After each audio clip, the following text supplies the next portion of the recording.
جو آج کے حالات ہیں، بظاہر ہر طرف کوئی کہتا ہے جی تھرڈ ورلڈ وار کی بات نظر آ رہی ہے، کوئی دن بدن کیا کوئی.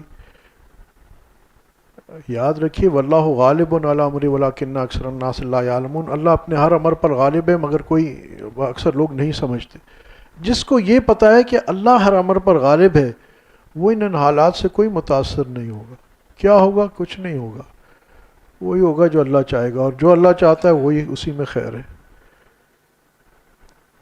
ہاں یہ ایک نقطہ ضرور ہے کہ اس وقت موجودہ گھڑی کے اندر اللہ سبحانہ تعالیٰ مجھ سے کیا چاہتا ہے، میں نے کیا کرنا ہے.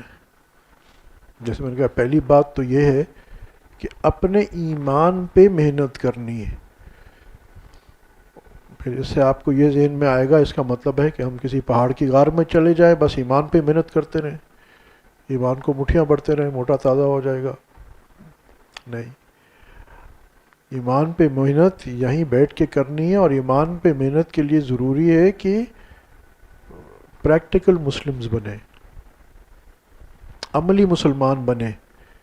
کیونکہ آپ صلی اللہ علیہ وسلم سے بڑا نمونہ تو ہمارے پاس نہیں ہے نا ایمان کی محنت کا. آپ صلی اللہ علیہ وسلم اور صحابہ کی جماعت عملی مسلمان تھی، مگر ہمیں پہلے یہ تعین کرنا پڑے گا. آج ہمارا اکثر وقت بحث میں یا اس پریشانی میں گزر جاتا ہے کہ جی وہ فلاں ملک نے کس پہ بم مار دیا اور اس نے یوں کر دیا اور فلانا یوں کر دیا. بیکار کی اور ہمیں اس انفارمیشن سے نہ کچھ فائدہ ہے نہ کچھ ہم وہاں کر سکتے ہیں. مگر اس کا یہ مطلب نہیں کہ ہم کچھ نہیں کر سکتے، کیونکہ ہم ہی بہت کچھ کر سکتے. امت محمدیہ صلی اللہ علیہ وسلم ہی بہت کچھ کر سکتی، اور امت محمدیہ صلی اللہ علیہ وسلم ہی کر سکتی ہے، دوسرے نہیں کر سکتے. اللہ کی رحمت کو متوجہ کرنا، اللہ کے جلال کو ٹھنڈا کرنا، یہ امت کا کام ہے. جب امت کے اعمال صحیح جائیں گے تو اللہ کی رحمت آئے گی.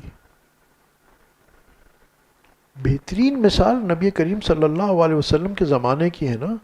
ایک قلیل چھوٹی سی جماعت چند سالوں میں 20-30 سال میں عمر رضی اللہ تعالیٰ عنہ کے زمانے میں کتنی کہتے ہیں 22 لاکھ مربع میل حکومت تھی عمر رضی اللہ تعالیٰ عنہ کی.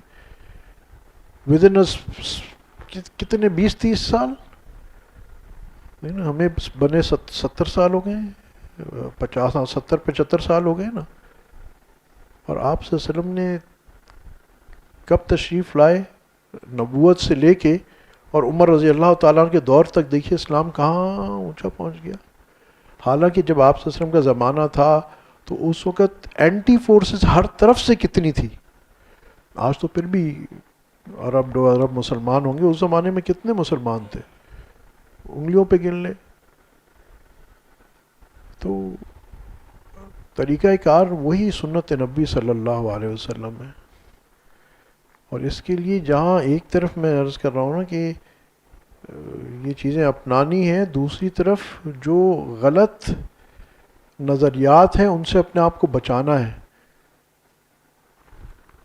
جیسے ڈاکٹر کہتا ہے نا پرہیز دوائی سے بھی زیادہ ضرورت ہے، تو اس طرح جنت. اور ڈاکٹر عبدالحی صاحب رحمۃ اللہ نے فرمایا نا کہ میں تمہیں جنت کا شارٹ کٹ بتاتا ہوں کہ اگر تم سے بہت زیادہ نوافل نہیں پڑھے جاتے تو بس فرض واجب کیا کرو اور گناہ چھوڑ دو. بھائی اس وقت وہ آ رہا ہے کہ اب ہمیں جاگ جانا چاہیے اور اپنی ٹریننگ شروع کر دیں. ہر آدمی، میری عمر کا بھی آدمی اور بچہ بھی، اپنی بھی ٹریننگ کرو، بچوں کی بھی ٹریننگ کرو کہ آنے والے وقت کے لیے تیار کرو. جیسے ہم دنیاوی اسباب کے اعتبار سے تیار کرتے ہیں وہ اپنی جگہ پہ ہے، مگر اپنے ایمان اور قوت ایسی بناؤ کہ آگے آنے والے طوفان تمہیں متاثر نہ کریں. اور اپنے ایمان کو یہ جو زہر آلودہ پروپیگنڈا ہے سوشل میڈیا پہ in the disguise of so called Islamic scholars, میں خدا نخواستہ یہ نہیں کہہ رہا ہوں کہ ہر، اور ایک بہت بڑی تعداد ہے ایسی جن کی شکل ڈہل سب یہود و نصارہ ٹائپ ہے، کچھ ایسی ہیں جن کی بڑی اسلامک شکل بھی ہے، مگر خدا کا نام ہے، علماء حق سے اپنے آپ کو جوڑو. اس کا وے آؤٹ بھی بتا رہا ہوں، وقت بس اب اینڈ ہے کہ مستند علماء الحمدللہ ہر شہر میں دنیا میں موجود ہیں، تلاش کرو ان کو اور ان سے رابطے میں آؤ. اور کوئی چیز ایسی سنو یا کہیں سے ایسی تمہیں بات آئے، جاؤ علماء حق سے پوچھ لو، حضرت میں نے یہ بات سنی ہے، کیا مسئلہ ایسا ہی ہے؟ جاؤ اللہ والوں سے اپنے رابطے کرو before it is too late. اور دین حق، تاکہ تمہارے اندر تمہاری تربیت کی جائے اور تمہارے اندر دین حق پہ کھڑا ہونے کی طاقت پیدا کی جائے. اور یہ جو جھوٹ پھیلایا جائے اس اسموک سکرین کے آگے دیکھنے کی تمہاری آنکھوں میں قوت پیدا ہو.